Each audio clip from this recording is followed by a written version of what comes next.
اب ایمان ایک ایسی دولت ہے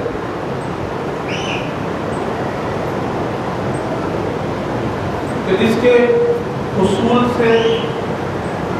ایک انسان اللہ کے پاس معتبر ہوتا ہے.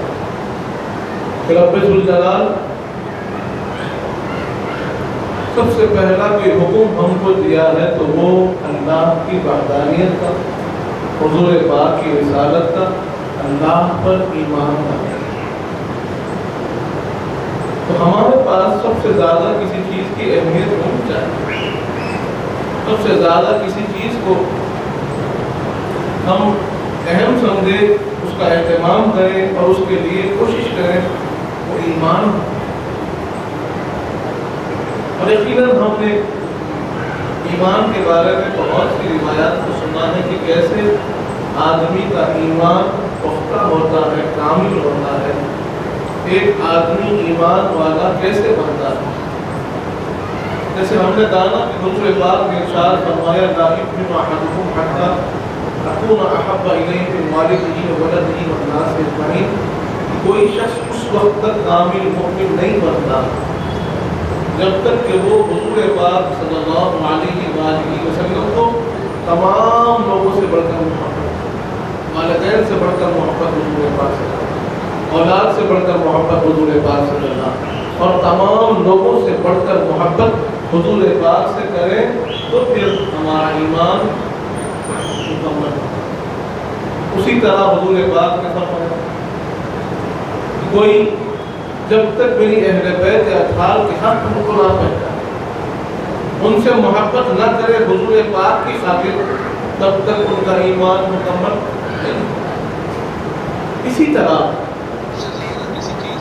ہم نے اس بات کو بھی جانا کہ حضور پاک نے فرمایا کہ لا یؤمن احدکم حتی یحب لأخیہ ما یحب لنفسہ. کوئی شخص اس وقت تک اس کا ایمان مکمل نہیں ہوتا جب تک کہ وہ اپنے بھائی کے لیے وہ نہ چاہے جو اپنے بھائی کے لیے چاہے، جو اپنے آپ کے لیے چاہتا ہے. اب اس کے بعد ایک اور حدیث پاک سنن ترمذی کی ہے، اس کا ایک حصہ ہم نے سابق میں سنا تھا کہ جہاں پر حضور پاک ارشاد فرماتے ہیں ما من اکمل المؤمنین ایمانا، کہ تم میں سے کوئی شخص اس وقت تک کامل مؤمن نہیں ہو سکتا، کسی کا ایمان اس وقت تک کامل نہیں ہو سکتا جب تک کہ وہ اچھے اخلاق پر ہو، جب تک کہ اس کے اخلاق کامل نہ ہو. حضور پاک کا واضح ارشاد ہے کہ کسی کو اگر اپنے ایمان کو مکمل کرنا ہے، کمپلیٹ کرنا ہے، تو پھر اسے اپنے اخلاق کو بلند کرنا ہوگا، اپنے اخلاق کو اچھا کرنا ہوگا. برادران عزیز، یہاں پر ہمیں اس حدیث پاک سے معلوم ہوتا ہے کہ مومن کی زندگی میں اخلاق کی اہمیت کیا ہے، اچھے اخلاق کا کیا مقام ہے. اس بات کو ہم آج ہمارے اندر سے بڑا دور کرتے ہیں. ہمارے اندر آج وہ کردار و اخلاق کی اہمیت نہیں رہی جو پہلے تھی. لیکن حضور پاک ہمیں حدیث پاک میں فرما رہے ہیں کہ لوگوں، اخلاق کوئی ضمنی چیز نہیں ہے، کوئی ذیلی چیز نہیں ہے، کوئی سیکنڈری چیز نہیں ہے. اخلاق یہ ایمان کا حصہ ہے، ایمان سے اس کا تعلق ہے. کہ کوئی ضمنی اور ذیلی نہیں، یہ بنیادی چیزوں میں ہے. ایمان کے حصوں میں اخلاق ہے، ایمان کے کمال کے لیے اخلاق ہے. جب تک کہ تم اخلاق مکمل نہیں کرو گے، حضور پاک فرماتے ہیں کہ تمہارا ایمان مکمل نہیں. اور اسی معنی کی حدیث میں حضور پاک فرماتے ہیں کہ تمہارا ایمان اس وقت مکمل ہوگا جب تمہارے اخلاق اچھے ہوں گے اور تم اپنے رشتہ داروں کے لیے، اپنے گھر والوں کے لیے نرمی اختیار کرو۔ حدیث پاک کے الفاظ ہیں کہ اخلاق بھی اچھے ہونا اور آپ کے رشتہ داروں سے آپ کا تعلق نرمی کا ہونا، لطف کا ہونا، محبت کا ہونا، رحم دلی کا ہونا۔ تو جب جا کر ایمان مکمل ہوتا ہے، اب اگر ہم اپنے زندگی کو، اپنے کردار کو دیکھیں، اپنے اخلاق کو دیکھیں کہ بھائی میرے اخلاق کیسے ہیں، میں کیا کر رہا ہوں، میرا تعلق کس کے ساتھ کیسا چل رہا ہے، تو آج افسوس اس بات کا ہوتا ہے کہ جن کا حق سب سے زیادہ ہم پر ہے،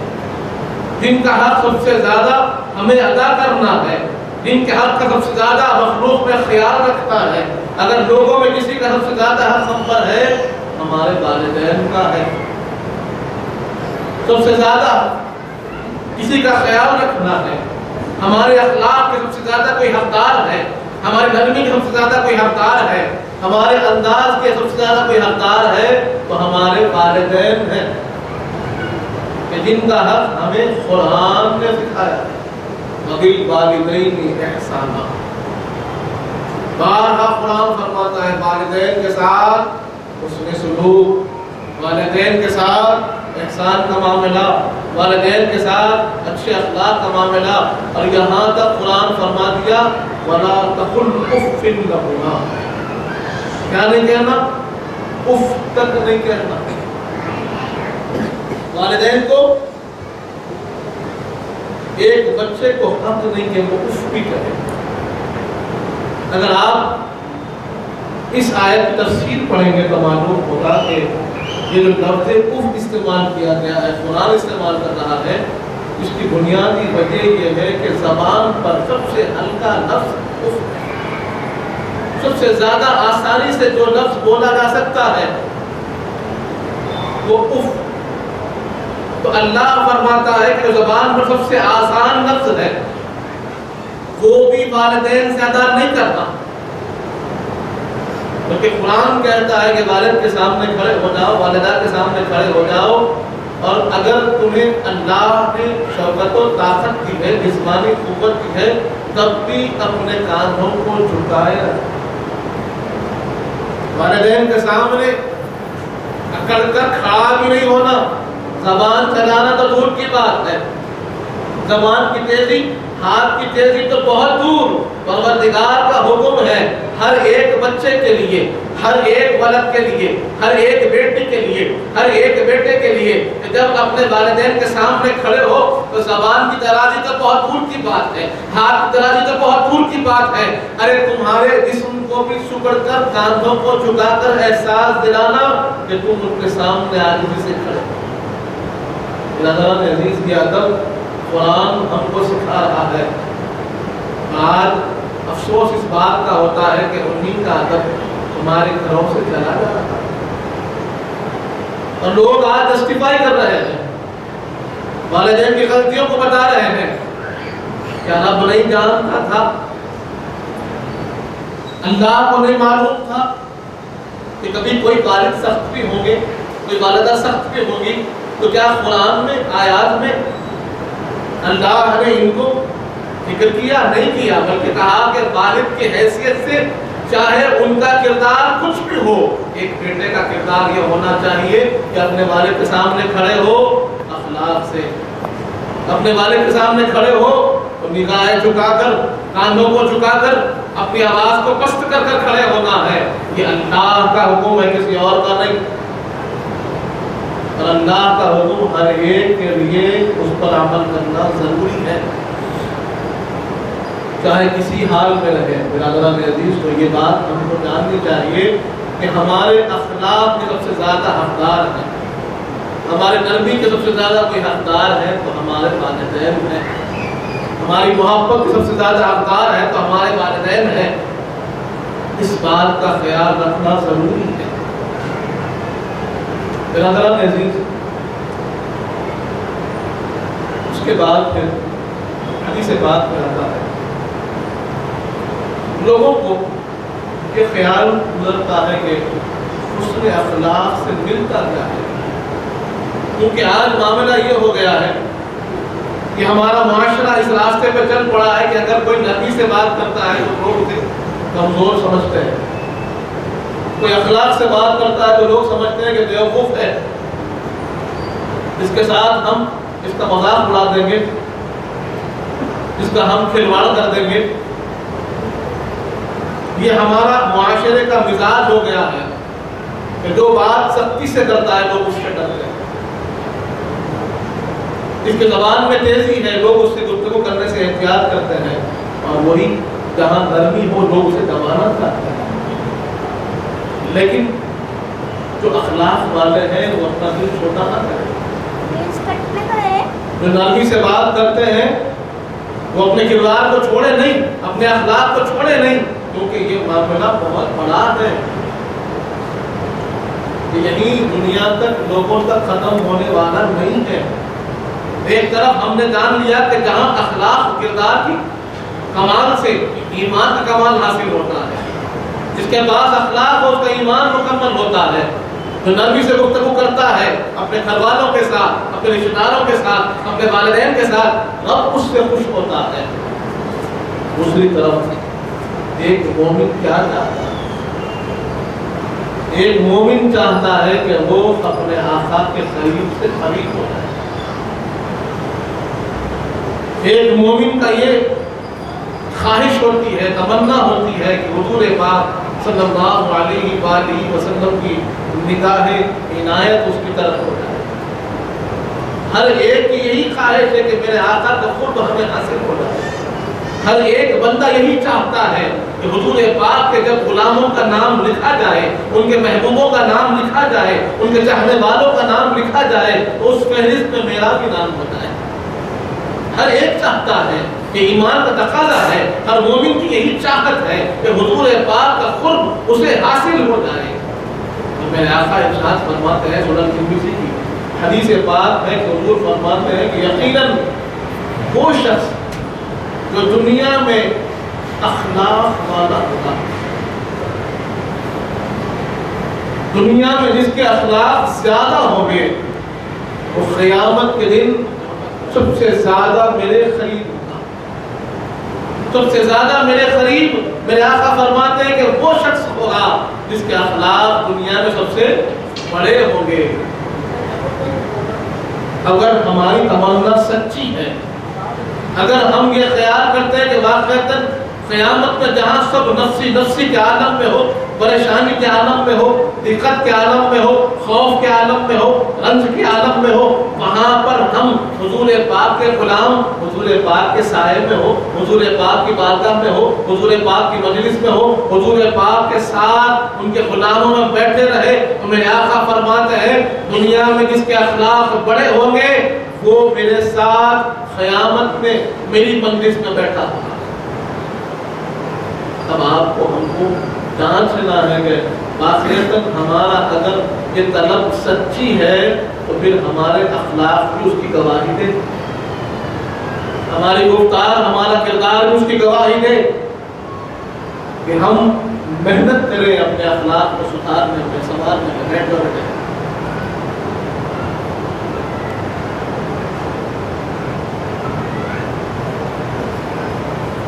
یہاں ہم کو غور کرنا ہے کہ کیا ہم اپنے آپ کو اس طریقے سے بنا رہے ہیں جیسے ہمیں حضور پاک صلی اللہ علیہ وآلہ وسلم نے سمجھایا ہے، کہ واقعتاً اس چیز کی ہمارے پاس اہمیت ہے، واقعتاً کیا ہم اس چیز پر محنت کر رہے ہیں۔ برادران عزیز، اس کے بعد پھر لوگوں کو یہ خیال آتا ہے کہ اخلاق اپنی جگہ ہے، ہم نماز پڑھ رہے ہیں، روزہ رکھ رہے ہیں، کیا وہ کافی ہے؟ یا پھر اس پر بات زیادہ کی جائے، نماز پر بات زیادہ کی جائے، اور روزے پر بات کی جائے، قرآن پر بات کی جائے، اخلاق کی کیا اہمیت ہے؟ حدیث پاک میں آتا ہے، مجاہد عائشہ صدیقہ رضی اللہ عنہ روایت فرماتے ہیں کہ ایک مومن اخلاق کے ذریعے